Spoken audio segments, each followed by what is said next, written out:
इस टैंक में जिसमें पानी 1.3 मीटर की हाइट तक भरा हुआ है और हम इसके बॉटम पे जो प्लग लगा हुआ है इसको जब बाहर निकालते हैं तो पानी जेट की सूरत में बाहर आता है। तो पानी की हाइट को 1.3 मीटर से 0.5 मीटर तक कम होने में तकरीबन 14.5 मिनट लगेंगे। तो बिस्मिल्लाहिर्रहमानिर्रहीम दोस्तों, इस वीडियो में हम मैथ्स फ्लो रेट से रिलेटेड एक प्रॉब्लम सॉल्व करेंगे। तो let's start. A 1.3 metre high 0.8 meter diameter cylindrical water tank whose top is open to the atmosphere is initially filled with water.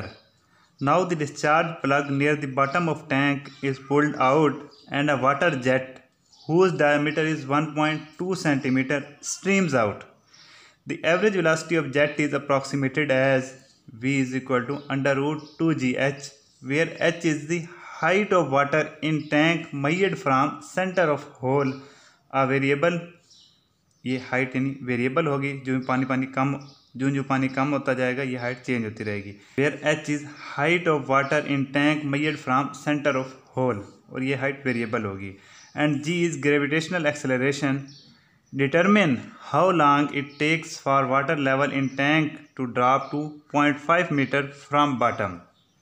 दोस्तों, प्रॉब्लम के स्टेटमेंट में आपको एक डायग्राम की मदद समझाता हूँ। दोस्तों, ये ग्रीन कलर का मेरे पास एक टैंक है जिसके अंदर पानी भरा हुआ है।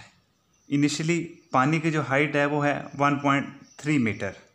इस टैंक का डाया हमारे पास गिवन है और ऊपर से ये ओपन है, एटमॉस्फेरिक प्रेशर लग रहा है। इसके दोस्तों निचले एंड पर एक प्लग लगा हुआ है, इसको हम निकाल देते हैं यहाँ से। तो यहाँ से पानी फ्लो करना शुरू कर देता है। जो जेट निकलता है उसका डाया हमारे पास गिवन है 1.2 सेंटीमीटर। दोस्तों, इनिशियली पानी था 1.3 मीटर की हाइट तक। हमने वो टाइम निकालना है जिसमें पानी कम होता होता 0.5 मीटर की हाइट तक आ जाता है, यानी ये जो H2 है इस जगह पर। तो दोस्तों, पहले जो गिवन डाटा है वो मैं नोट डाउन कर लेता हूँ। अब दोस्तों, वो टाइम जिसमें पानी की हाइट 1.3 मीटर से कम होकर 0.5 मीटर तक आ जाती है, उसको निकालने के लिए मैं mass flow rate balance relation लिखता हूँ। Mass flow rate in minus mass flow rate out is equal to rate of change of mass within control volume. अब दोस्तों, इस सिस्टम के अंदर ये जो हमारा पानी है कंट्रोल वॉल्यूम, इसमें कोई मास तो इन हो नहीं रहा, तो ये वाली टर्म आ गई 0।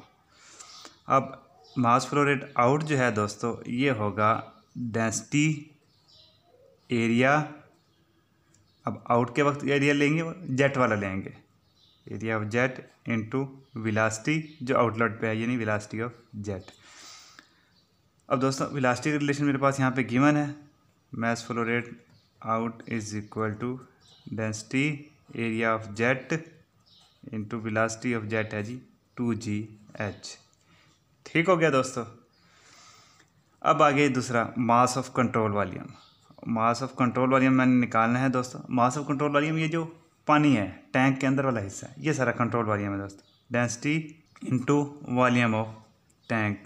अब वॉल्यूम ऑफ टैंक किस चीज़ के बराबर होगा? ये सिलेंडर है, उसने प्रॉब्लम में बताया है सिलेंड्रिकल वाटर टैंक है। तो सिलेंडर का वॉल्यूम होता है बेस एरिया इनटू हाइट, जो हाइट है इसकी। अब यहाँ पे मैंने मैथ्स फ्लो रेट भी लिख लिया, मैथ्स ऑफ कंट्रोल वॉल्यूम भी लिख लिया। ये दोनों वैल्यूज़ मैं इस रिलेशन में पुट करता हूँ। तो m डॉट आउट की जगह आ जाएगा density area of jet into under root 2gh is equal to time rate of change of mass of control volume है density area of tank into height. ठीक हो गया दोस्तों। अब यहाँ पे हम पानी के साथ डील कर रहे हैं। पानी की डेंसिटी होती है कांस्टेंट, तो ये रो से कैंसिल हो गया। अब एरिया ऑफ जेट, एरिया हम निकाल सकते हैं π/4 d²। ठीक हो गया, इंटू अंडर रूट 2gh। अब दोस्तों, एरिया ऑफ टैंक तो रहना है कांस्टेंट, इसमें तो कोई चेंज नहीं आने लगी, तो ये भी बाहर आ जाएगा π/4 d² टैंक। अब दोस्तों, ये जो हाइट है ये चेंज होती रहेगी। पानी इनिशियली 1.3 मीटर की हाइट तक भरा हुआ है। जब ये प्लग हम निकालते हैं यहाँ से जेट के साथ में पानी बाहर आना शुरू होता है तो इसका लेवल कम होता जाएगा।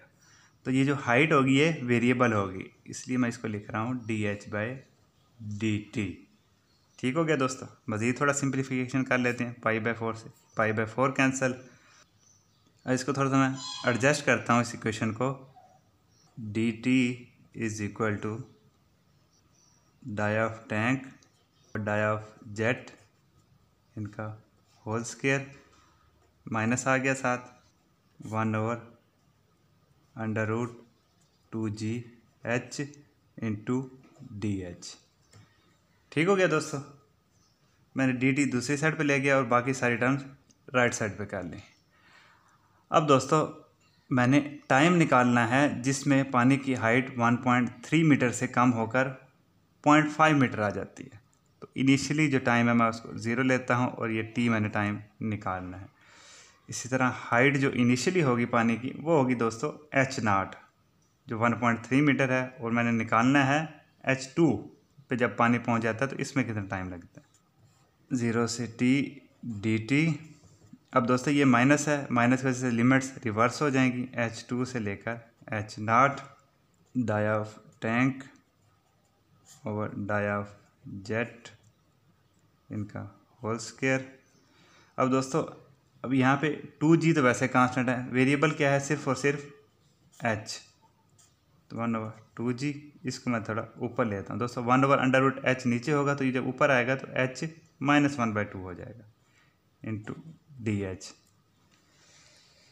अब दोस्तों इस एक्सप्रेशन में ये सारी की सारी कांस्टेंट वैल्यूज़ हैं, ये आ जाएंगी बाहर, तो इसका हम इंटीग्रेट करेंगे तो t -0 आ जाएगा। लिमिट्स पुट कर दी। अब h 1/2 हो जाएगा ओवर 1/2, लिमिट्स होंगी h2 से लेकर h0। किसी किस्म का कोई मसला है तो please ask, I am available for you, tension नहीं लेनी। अब दोस्तों टाइम आ गया, dia of tank over dia of jet whole square 1/√2g। ये वाला 2 दोस्तों मैंने यहाँ पे लिख दिया। अब यहाँ पे √h है, h0 की वैल्यू है दोस्तों 1.3, ये मैंने पुट कर दी, और h2 की वैल्यू है 0.5, ये मैंने पुट कर दी दोस्तों। इस तरह दोस्तों बाकी वैल्यूज़ भी पुट करते हैं हम। Time is equal to dia of tank है मेरे पास यहाँ पर 0.8 मीटर, और डाई ऑफ जेट है 0.012 मीटर, 2/√2g। जी कितना है दोस्तों 9.81 मीटर पर सेकंड स्क्वायर इंटू 1.3 माइनस 0.5। दोस्तों कैलकुलेटर की मदद से ये सारी वैल्यूज़ आप फाइंड आउट करेंगे तो हमारे पास फाइनल आंसर आ जाता है टाइम 869.06 सेकेंड। इसको अगर आप मिनट्स में कन्वर्ट करें 60 से डिवाइड करके तो हमारे पास आंसर आ जाता है 14.48 मिनट्स। यानी इस टैंक में जिसमें पानी 1.3 मीटर की हाइट तक भरा हुआ है, और हम इसके बॉटम पे जो प्लग लगा हुआ है इसको जब बाहर निकालते हैं तो पानी जेट की सूरत में बाहर आता है। तो पानी की हाइट को 1.3 मीटर से 0.5 मीटर तक कम होने में तकरीबन 14.5 मिनट लगेंगे। तो दोस्तों मैंने पूरी कोशिश की कि आपको ये प्रॉब्लम आसानी से समझा सकूं। अगर किसी केस पे कोई क्वेश्चन है तो please ask, I am available for you. Thank you, good bye.